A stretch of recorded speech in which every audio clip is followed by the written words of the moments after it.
중국을 문명이라 부른다. 세기말의 나약함을 떨쳐버리고 중국은 지금 중화의 기운을 되찾고 있다. 50개가 넘는 소수민족이 공존하는 나라. 그래서 중국은 그들을 아우르는 공동체의 종교와 사상이 절실했다. 오성 홍기로 상징되는 중국의 오늘. 후세의 역사가들은 바로 오늘의 중국을 역사상 가장 강력한 통일 제국이었다고 기록할 것이다.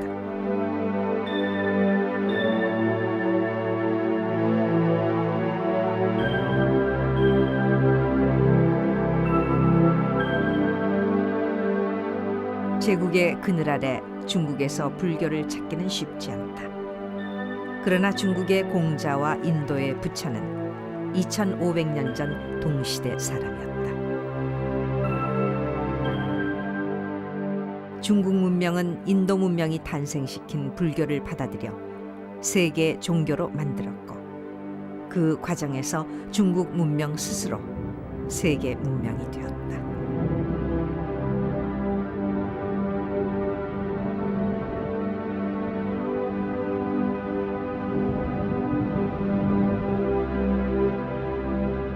실크로드는 곧 붓다로드, 불교 전례의 길이었다. 사막과 고원은 고행의 실크로드를 상징한다.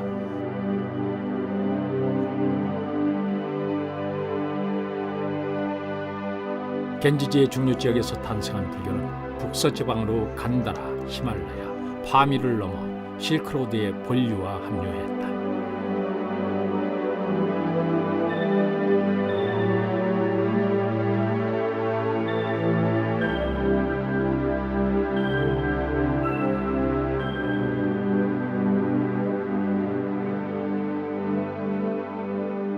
양갈래로 나뉘어 타클라마칸 사막의 험난한 루트를 지나면 둔항에 다다랐을 것이다. 실크로드의 분기점 둔항, 만리장성은 이 둔항에서 끝을 맺는다.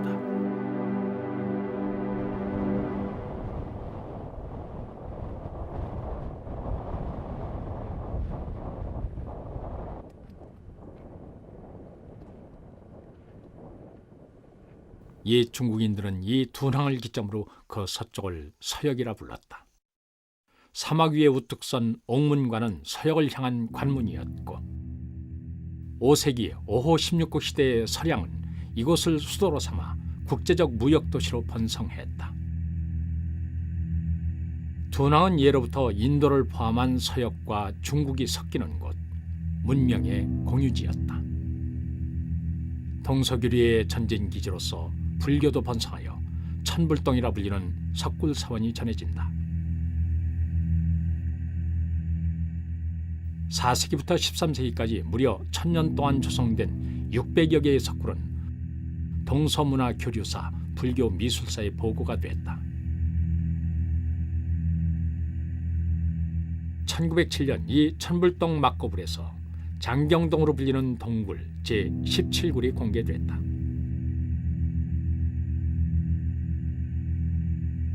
큰 설법상이 자리한 16굴의 입구 오른쪽 자그마한 쪽방에 무려 4만 5천여 점에 달한 경전이 숨겨져 있었다. 지금의 등신불은 후대에 옮겨진 것으로 이 작은 방에는 경전이 가득한 채 입구는 봉해져 있었다. 이른바 둔항문헌이 발굴된 것이다. 敦煌一书啊，那么这是我们现在人类能见到的早期纸质形态中间最大的一宗，对吧？它大概全世界有5到6万件。那么我们知道造纸术啊，大概是在这个西汉末到东汉初这个时间出现的。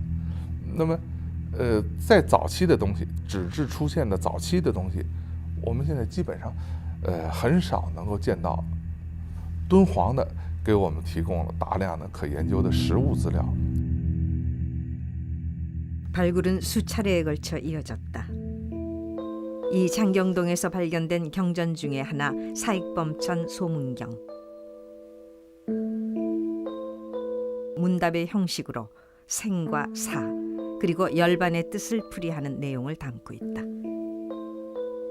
폐엽경처럼 가운데 구멍을 뚫어 엮은 이 중국 책은 불경의 수입과 함께 들어간 인도 문명의 흔적이다.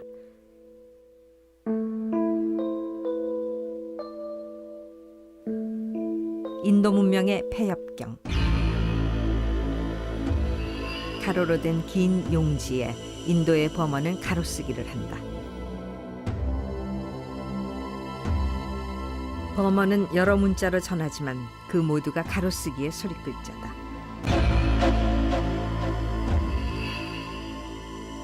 이에 반해 한어는 세로 쓰기를 했다. 이미 후한 시대부터 종이를 발명한 중국은 종이를 길게 붙여 둥글게만 형태의 권자본 두루마리 책에 수추로 만든 먹으로 글을 썼다. 이 율장 초분 역시 두낭 장영동에서 발굴된 것으로 중국이 소장하고 있는 가장 오래된 문헌이다. 이미 오래전부터 짐승의 털로 만든 붓을 써왔던 중국이지만 이 경전의 경우 필기구는 갈대펜으로 알려져 있다. 한 방향으로 선이 굵어지고 글씨의 끝이 뭉툭한 것은 이 때문이다. 반듯한 전반부의 글씨와 달리 책의 마지막 부분의 글씨는 흘렸었으며 글씨의 크기도 줄어있다. 종이가 귀했기 때문이다. 그러나 이 종이책은 1600년 가까운 세월을 이겨냈고 간행 기록은 진업이라는 비구 승려가 베껴 쓴 것이라 전하고 있다.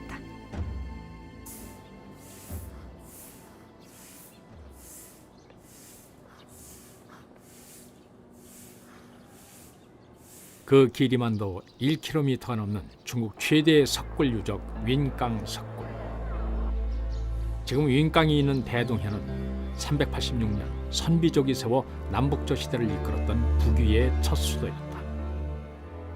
4세기 말 60여 년의 석굴 조성 시기 중 가장 이른 시기에 만들어진 것이 20번굴의 노천대불이다.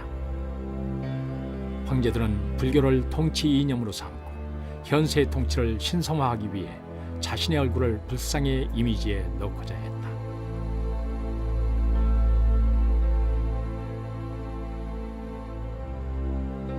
그래서 노천대불의 얼굴과 풍모는 장대하고 장쾌하다.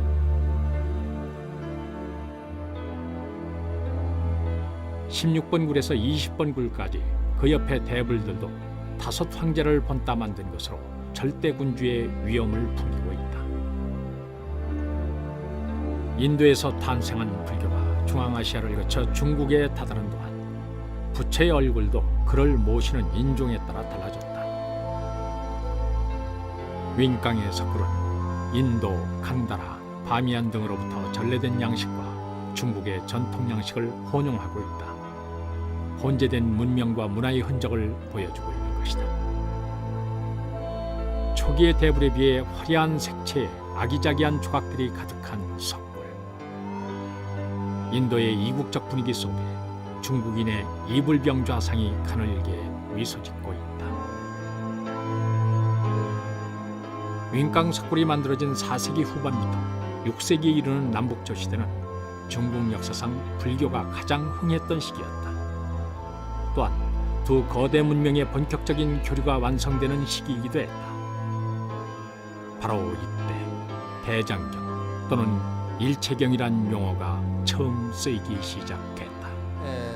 首先我想，我们现在的中国的学者，我们更多的把佛教这样的宗教看作是一种社会的文化形态。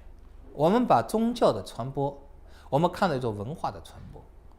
这种文化的传播，我们觉得在古代世界，它对于民族和民族、国家和国家相互的了解，是起了非常大的一个作用。佛教的传播，它不是一个单行道，不是单纯从印度传到中国，从中国传到这个新罗高丽，再传到日本，不是这么一个，它是一个各种文化汇流的一个结果，各种文化汇流的一个结果。尤其我们从汉传佛教来讲，它就是这么一个情况。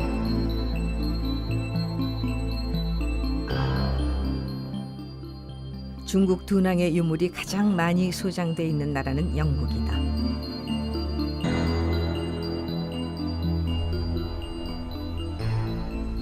영국의 국가도서관. 20세기 초 영국인을 통해 세상에 알려진 둔항 막고굴의 자료들이 이곳에 소장돼 있다. 미술 또는 예술은 서로 쉽게 교류하고 융화되지만 교리를 담고 있는 기록 문화의 전래와 유통은 그러나 그렇게 쉬운 일이 아니었다. 기원전 1세기경 스리랑카에서 처음 경률론 3장이 기록된 후 인도 본토에서도 성전어였던 산스크리트어를 이용한 불경의 기록이 진행되었다. 중국에는 스리랑카에서 쓰여진 팔리어본이 아니라 이 산스크리트어본 경전이 전해진 것으로 알려진다. 그러나 불법에 대한 이해가 없었던 실크로드의 상인들이 불교의 참뜻을 전할 수는 없었다. 결국 공식적으로 중국의 불교가 전래된 것은 불법을 전할 승려와 함께 번역된 경전이 탄생하는 시점이 된다. 中国佛教的原本，它的翻译的原本来源比较复杂，这和佛教传入中国的历史有关。早期传入中国的佛教，主要不是从印度直接传入，而是从西域传入的。当时西域的语言非常多，所谓西域36国各有各的自己的语言。那么西域的这些个佛教，他们都用当地的文字来书写的。我们现在在敦煌、在新疆，近代以来出土了很多这方面的文字的资料。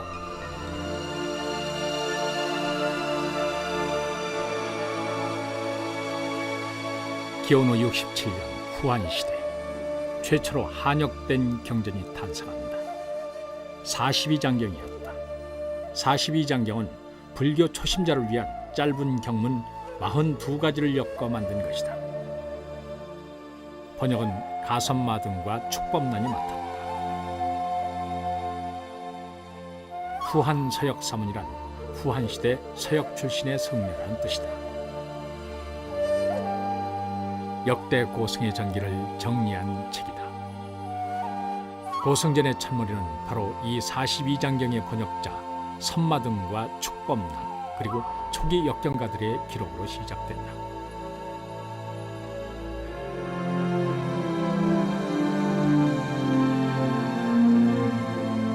선마등은 중천 축이 중부 인도 사람이라는 뜻이다. 이 선마등과 법난을 비롯한 초기 불경 번역자들이 모두 중국 성녀의 효시가 되는데 이들은 대부분 인도인으로 중앙아시아 즉 중국에서 보면 서역 출신의 고승들이었다. 이렇게 시작된 경전의 한역은 윈강 석불이 만들어진 남북조 시대에 이르면 대부분의 중요한 번역을 끝내고 대장경으로서의 면모를 갖추게 된다.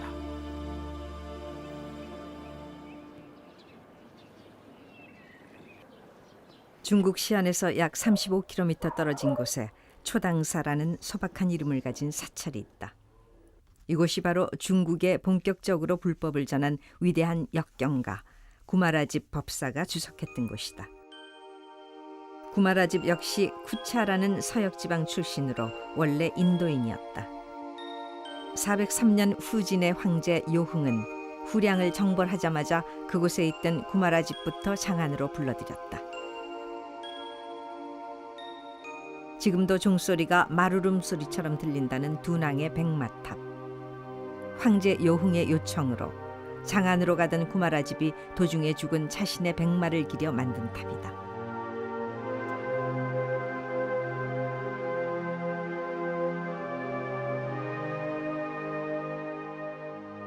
황제는 구마라집을 모셔다 국사로 삼고 역경장을 주어 그의 역경을 후원했다. 인도인 구마라집은 인도어의 직역보다는 과감한 의역으로 중국인에게 불교의 참뜻을 전하고자 했다. 금강경, 묘법 연화경, 대시도론 등 구마라집이 번역한 경전은 35부 294권. 번역한 경전의 수는 많지 않지만 구마라집은 인도의 불교를 가장 중국적으로 이해시킨 탁월한 번역가였다. 梵文佛教经典呢，它有一个特点，就是说，相当的繁杂，一件事情往往讲了以后再讲，这个非常繁杂。那么鸠摩罗什呢，因为他自己他佛教的水平很高他也知道中国人的习惯，中国人不喜欢很繁杂，中国人文献都很简略的，非常繁杂的文献，中国人看起来会很困难所以鸠摩罗什翻译的时候，他就往往会很主动的对经典进行删除，进行删改。 송나라 때 둔왕의 감숙성을 장악했던 서하. 중국의 유목민족이었던 탕구투족 서하 왕국의 역경장을 묘사한 역경도다. 중국의 경전 번역은 구마라 지배 시대부터 번역가 개인이 아니라 여러 전문 번역가들의 공동 작업으로 진행됐다. 역경장을 이끄는 번역가를 역주라 했다. 이 작은 목판 그림 속의 역주는 황제 내외보다 윗자리에서 여러 학자를 거느리고 있다.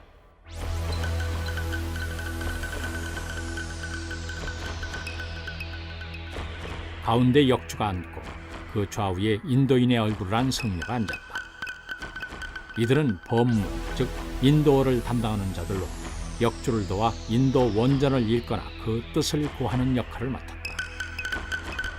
그 옆에 중국인들은 정문, 필수 또는 윤문으로 역주에 의해 번역된 한어를 받아 적거나 그 뜻을 재검토하고 한역된 문장을 매끄럽게 다듬는 역할을 맡았다. 역경장에는 각각의 역할에 따라 서너 명씩, 많게는 50명 이상이 공동 작업을 할 때도 있었다. 역경은 황제가 후원한 대규모 국가 사업이었던 것이다.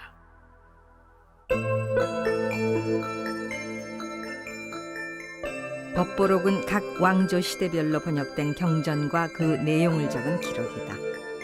북송시대 태종조의 역경 기록을 보면 대승경 140부를 비롯해 대소승 경률론을 합쳐 번역된 자료를 일일이 열거하고 있다.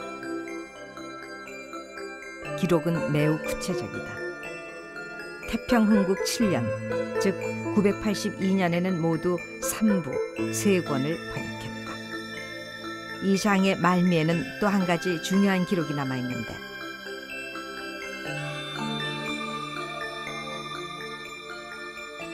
태종이 친히 역연장, 즉 역경원에 들러 역경자들에게 위로를 전하고 하사품을 내렸다는 것이다. 이처럼 중국은 황제가 직접 역경장을 후원하고 역경원은 엄격한 조직 아래 그 번역의 질을 높여나갔다. 대략 이제 2세기경부터 11세기까지 한 900여 년 동안 이 불교 경전이 한문으로 번역이 됐거든요. 근데 문제는 그 원본인 범호 경전이 오늘날 얼마 없다는 겁니다. 번역본인 이 한문 경전이 이제 원본 구실을 안 할 수가 없어요. 근데 사실 그 번역본이라고 하면 원본에 조금이라도 부족하거든요. 뭐 어딘가.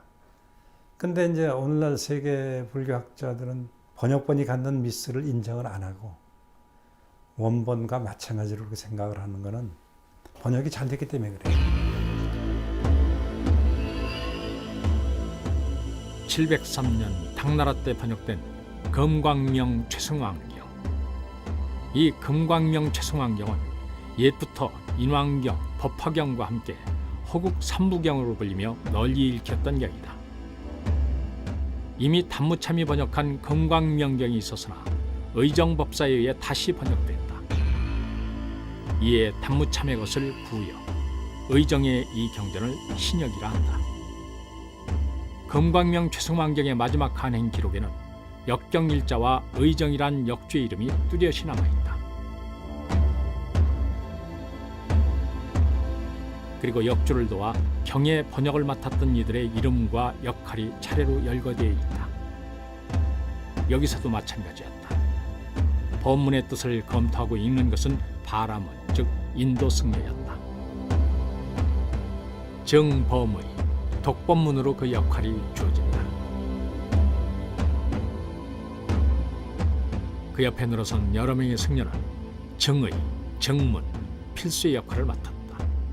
정의와 정문은 역경의 뜻과 문장을 재검토하며 필수는 번역된 것을 받아 적는 역할을 맡았다.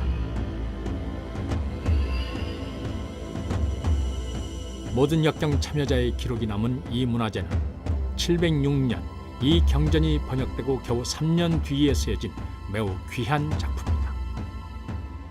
그러나 이후 경전에서는 변화를 보인다. 다른 역경 참여자들은 모두 사라지고 오직 역주 의정의 이름만 등장하는데 이들 역주를 삼장법사라 칭한다.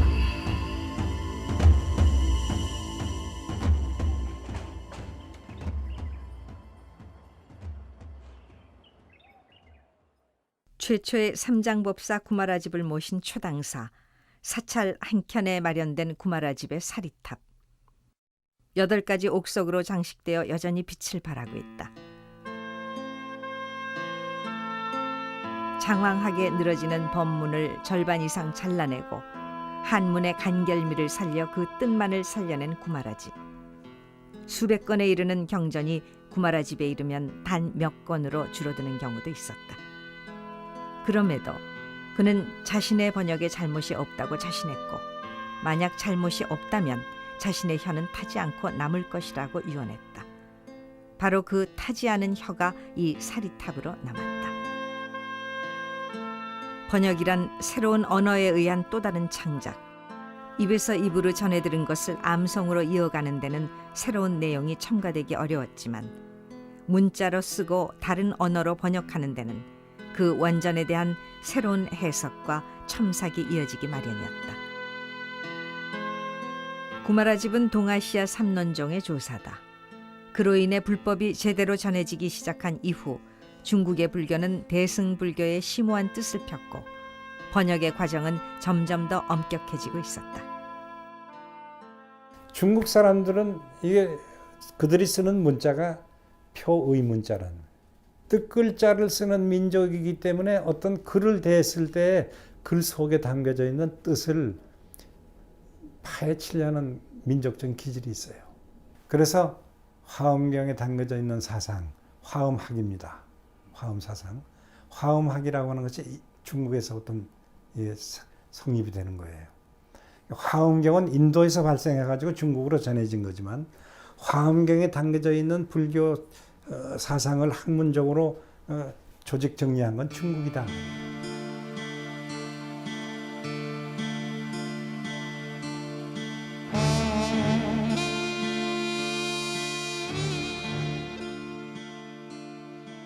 경전의 번역은 67년 후한에서 시작해 남북조 시대를 거쳐 송나라 때까지 900년이 넘게 이루어졌다. 역경장의 집단 작업으로 번역된 경전의 수는 기하급수적으로 늘어났고 경전의 수가 늘어날수록 이를 정리할 필요가 생겼을 것이다. 출삼장기집은 5세기경 남북조 시대에 만들어진 것으로 각종 번역본들, 중국에서 쓰여진 고승전 등을 모아놓은 현존 최고의 목록이다.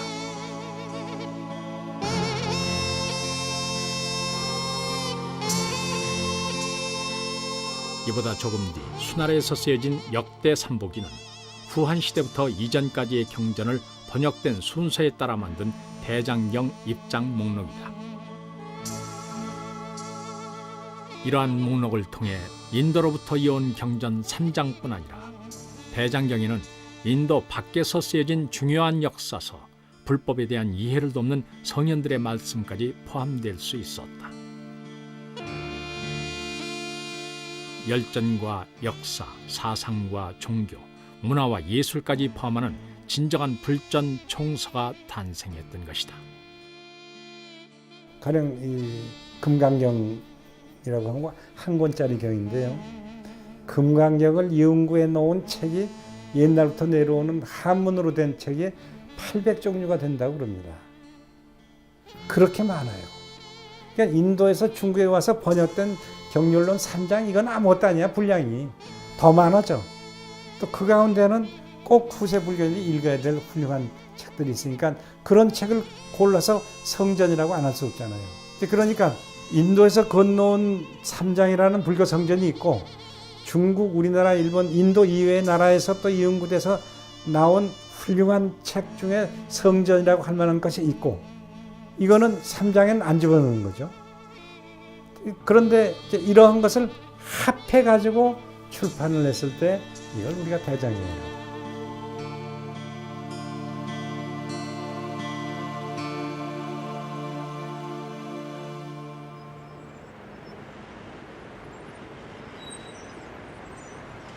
시안, 옛 장안은 중국 불교가 가장 화려하게 꽃피었던 당나라의 수도였고 실크로드의 출발점이었다.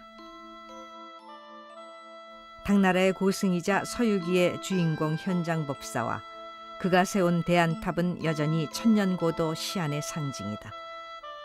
대안탑의 정상에 오르면 멀리 서역으로 향하는 실크로드가 아득히 펼쳐진다. 현장법사는 이 길을 따라 27의 인도를 떠나 17년 동안 인도 전역을 여행하고 돌아오면서 무려 700권에 이르는 경전과 여러 불상들을 직접 가져왔다. 그리고 전체 한역 경전의 5분의 1에 이르는 1335권의 경전을 번역했다. 그가 남긴 인도 여행기 대당 서역기는 지금까지도 역사적 부처의 유적을 고증해주는 가장 정확한 자료로 평가받는다. 대당 서역기의 일부를 펼쳐본다. 바라나시는 서쪽으로 겐지스에 접해 있다. 마을이 즐비하게 서 있고 집집마다 부가 넘쳐나고 신기한 재화로 가득 차 있다. 외도를 믿는 자들이 많고 불법을 따르는 자는 적다. 그들은 대부분 시바신을 섬긴다. 어떤 이는 머리카락을 잘랐고 어떤 이는 산투를 틀었다. 옷을 입지 않고 몸을 드러내었으며 회반죽을 몸에 바르며 정진고행하면서 생사를 벗어나기를 구하고 있다. 동북쪽으로 시별이 가다 보면 녹야가람이 있다. 정사 안에는 유석으로 만들어진 불상이 있는데 크기가 열애의 몸과 같으며 법륜을 굴리는 자세를 취하고 있다. 서남쪽에는 돌로 만들어진 스투파가 있다. 아소카 왕이 세운 것이다. 그 앞에 서 있는 돌기둥은 높이가 70여 척에 달한다. 바로 이곳이 석가열애께서 정각을 이루신 뒤에 초전 법륜하신 곳이다. 1300년 전 대당 서역기의 묘사가 오늘도 생생하게 살아있다.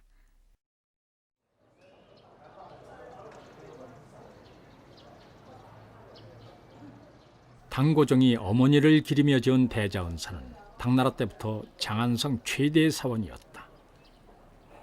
대안탑은 부처의 뼈사리를 모셨던 인도의 사리탑과는 달리 현장이 당시 인도를 여행하고 가져온 버머 경전을 모시던 법사리탑이었다.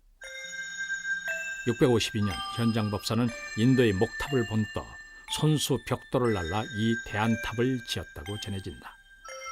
7세기의 당나라 불교는 이미 종파를 탄생시킬 만큼 중국화가 이루어진 시기였다. 황제의 사원 안에서 중국인 현장법사의 새로운 번역이 시작된 것이다.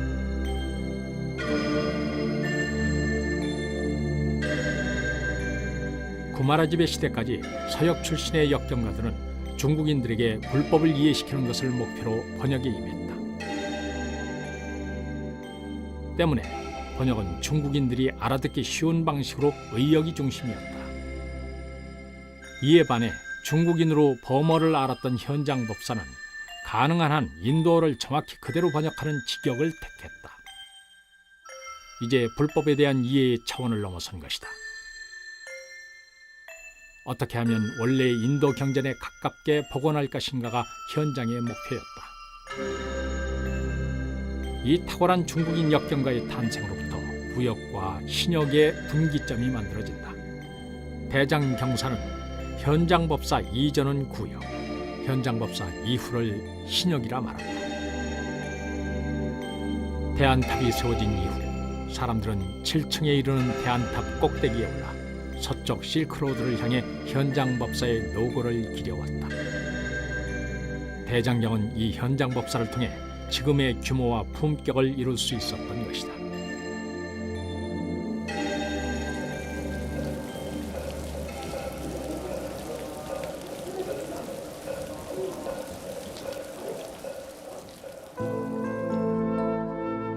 경주 불국사의 석가탑과 다보탑은 인도, 중국을 이은 불교의 맥을 확인할 수 있는 좋은 증거다. 석가탑과 다보탑은 석가열애와 다보열애를 모신 윙강 석굴에 이불병자상이 탑의 형식으로 배치된 것이다. 석가불은 현세불을, 다보불은 과거불을 나타낸다. 석가탑의 원래 이름은 석가열애 상주 설법탑. 인간 부처는 법신의 화신일 뿐 그의 죽음과는 상관없이 가르침은 불변한다는 법신 사상을 반영한 것이었다. 그런 뜻에서 통일신라 사람들은 석가탑에 무구정광대다라니경을 안치했다. 무구정광대다라니경, 세계에서 가장 오래된 목판 인쇄물이다. 불국사가 건립된 751년에 석가탑을 조성했으니 경전은 이보다 앞선 700년 초의 작품일 것이다. 1300년이 넘은 닭종이 폭은 6.7cm, 길이는 6m에 이르고 서체는 정돈되고 품격이 흐른다. 한 점 유물로 전하는 다라니경은 이미 올해부터 신라에는 목판 인쇄술이 발달했다는 것을 말해주고 있다.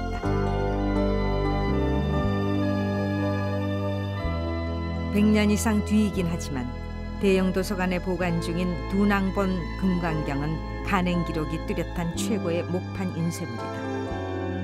함통 9년, 즉 868년 4월 15일에 간행됐다는 기록이 선명하다. 경전의 들머리에는 초기의 목판 인쇄물이라는 것이 믿기지 않을 정도로 세밀한 목판 설법도가 붙어있고 경전의 글씨체도 정교하고 정돈돼 있다. 이미 이때 9세기 말에 이르면 목판 인쇄술은 완성 단계에 이르렀던 것이다.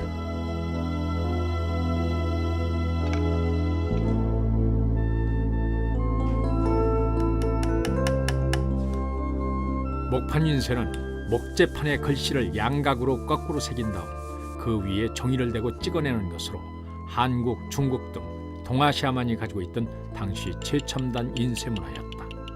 중국인들은 오래전부터 돌을 깎아 탁본을 뜨거나 인장을 만들어 쓰는데 익숙했다. 목판 인쇄술은 그 과정에서 자연스럽게 개발된 인류 문명사 최초의 인쇄술이다.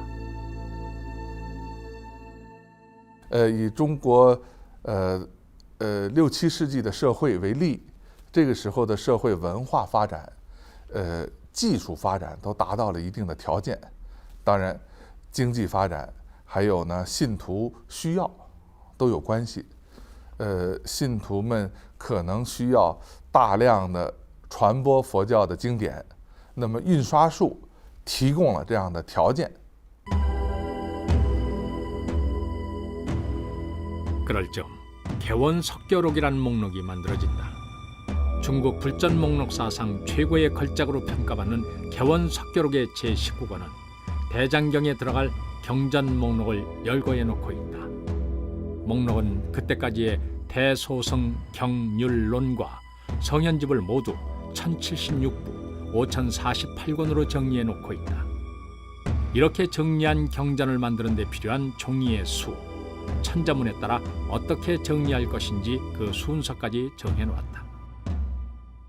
대장경의 제일 첫 경전이자 가장 긴 경전 대반야경을 만드는 데 필요한 종이는 무려 1581장이었다. 종이의 수가 정해진다는 것은 한 장에 들어갈 경전 글자의 수, 행과 열의 수가 정해져 있다는 뜻.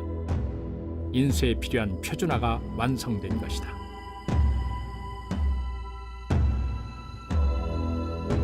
(5대 10국을) 통일한 송나라는 통일된 제국의 힘을 대장경으로 나타내려 했다. 총나라 땅 성도는 이미 당나라 때부터 제지술과 인쇄술이 발달됐던 것이다. 각판 기술이 충분히 쌓이고 목록의 정비가 완료되던 즈음 북송의 태조는 계보 4년, 즉 971년부터 목판 대장경의 조성을 시작한다. 계보년간에 시작한 송나라의 대장경 조성은 2대 태종의 태평흥국 8년까지 12년간에 걸쳐 무려 13만여 장의 경판으로 완성되었다. 지금 그 목재 경판은 전하지 않고 다만 몇 가지 인쇄본만 전하는데 중국 국가도서관의 불설 아유월치 차경은 황제에 새긴 노란색 종이와 정연한 글씨체로 그 가치를 더한다. 마지막 장에는 대송 개보 6년, 즉 판각을 시작한 지 3년째인 973년에 간행했다는 것과 함께 봉칙조조, 즉 황제의 칙령에 의해 만들어졌다는 기록이 보인다. 때문에 이 대장경을 개보칙판 대장경으로 부른다. 从印刷术来讲呢，是从不成熟走向成熟的一个阶段，能够刻这样一部大丛书，刻的还非常，应该说非常漂亮，很精彩。我们可以看到每一个字，那可以说是字大如前，每一个笔画都非常的这个沉稳有力，这是印刷术成熟的标志。那它没有成熟的印刷术，大概刻不出来这样的东西。同时，它一定因为是一部大丛书啊，它一定有培养了很多很多的刻工，它对中国的其他的这个地区的印刷术的发展也都起了很大的作用。 중국 산서성 응현에는 중국에서 가장 오래된 목탑인 불궁사 석가탑이 있다. 거란의 청령 2년, 즉 1056년에 만들어진 것이다.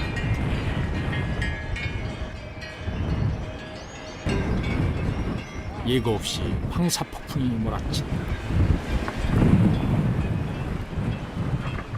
온갖 풍화를 이겨내고 950년을 이어온 이 목탑은 외형은 6층, 내부는 4층이다.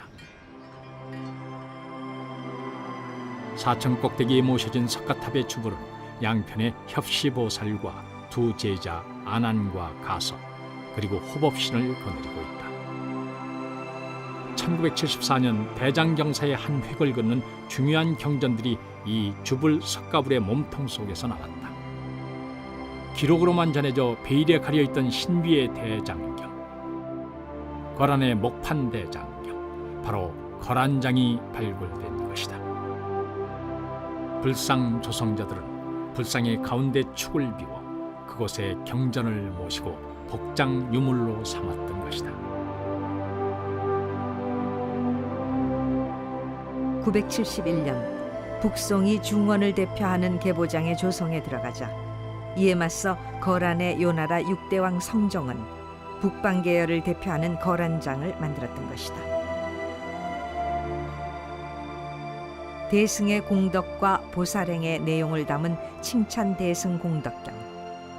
당의 현장법사가 번역한 이 경의 말미에는 간행 기록이 있는데 통화 21년 이 응현 목탑본이 요나라 성종 1003년에 만들어졌음을 확인해주고 있다. 당시 대장경 조성 능력은 문화적 국력과 자부심의 척도였다. 중원의 한족으로부터 오랑캐라 불렸던 거란은 그러나 그 목판 그림의 화려함과 날카로운 칼맛이 살아있는 힘찬 필치에서 송나라 개보장에 뒤지지 않는 목판 인쇄술을 보여준다. 목록이 작성되고 그에 따라 목판 대장경이 조성되면 경전의 표준화가 완성된다. 황제의 명에 의한 국가적 사업으로 조성된 목판에서 경전이 인쇄되어 나오면 그 경전은 다른 여러 판본에 비해 정본의 역할을 수행하게 된다.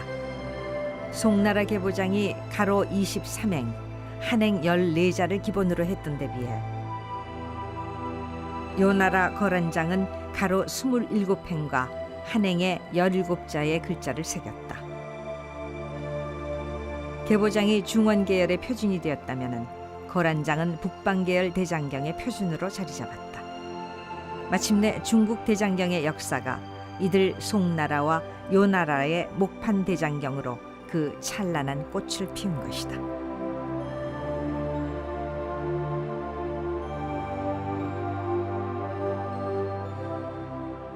티벳은 또 다른 중국이다. 지금은 중국의 통일제국 아래 서장 자치구로 편입되어 있는 티벳. 티벳은 7세기 초 당나라와 함께 시작해 13세기 몽골에 의해 점령될 때까지 독자적인 세계를 갖추고 있었다.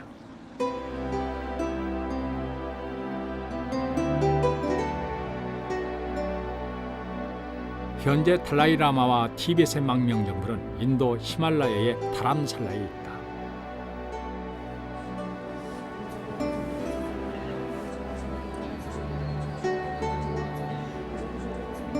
티벳 불교는 지금 세계에서 가장 인기 있는 종교 중에 하나다. 왕공사원이라 불리는 남기알 사원은 먼 이국 땅 순례자들의 오체 투지와 기도, 출가자들의 독경이 뒤섞이고 교환되는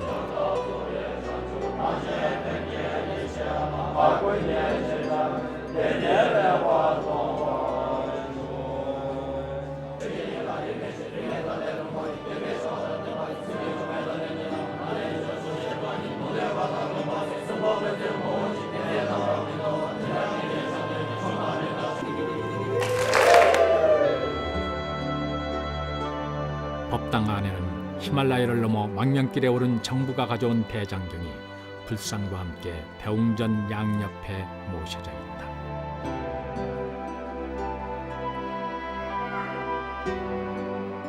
티벳 대장경은 양적으로 한역 대장경을 능가할 뿐 아니라 후기 대승불교를 대표하는 밀교 관련 문헌으로 한역 대장경에 없는 것만도 3,000부 이상이 전한다. 경전의 형식은 가로로 길게 폐엽경의 그것과 같다.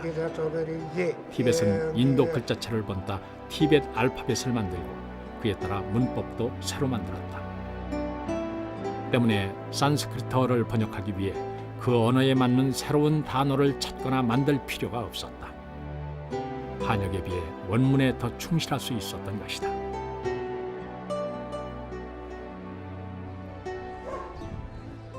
티벳의 망명정부 국가도서관.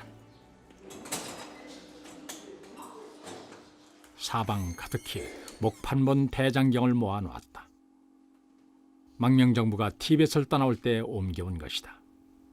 비록 규모는 작지만 이 도서관은 티벳인들의 정신적 지주 역할을 하고 있었다.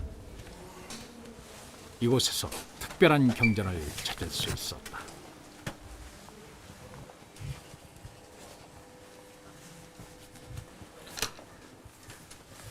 Is this Nartha? Yes, ma'am.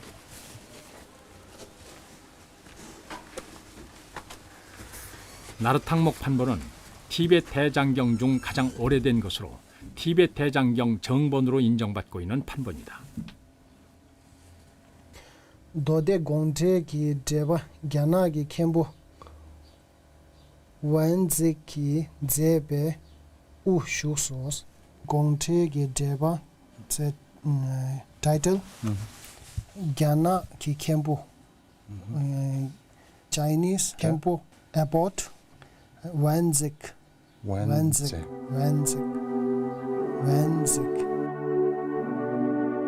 경전은 중국어로부터 번역됐지만 저자인 원측은 신라인이었다. 티벳 대장경은 산스크리트어 원전을 번역하기 때문에 중국어는 물론 그들 자신의 저서도 대장경에 포함시키지 않는 것이 원칙이었다. 그러나 단 하나의 예외가 있었으니 그 책이 바로 신라인 원칙이 쓴 이 해심밀경소다. 이 책은 티벳 대장경에 유일하게 남은 외래 저술인 것이다.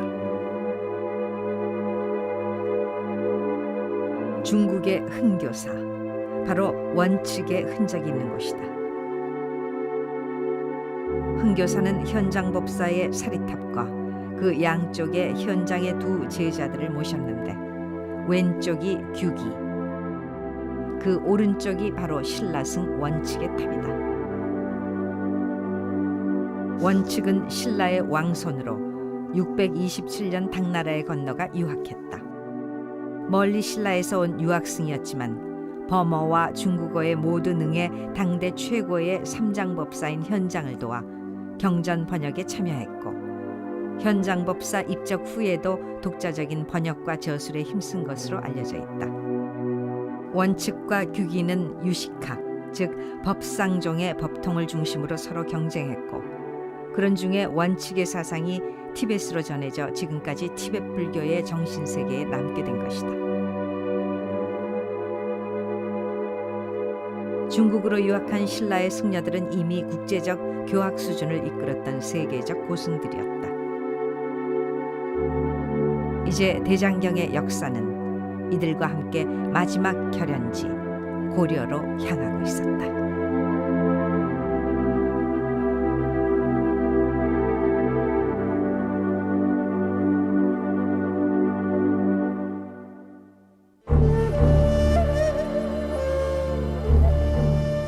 한국 불교의 힘 고려 대장경.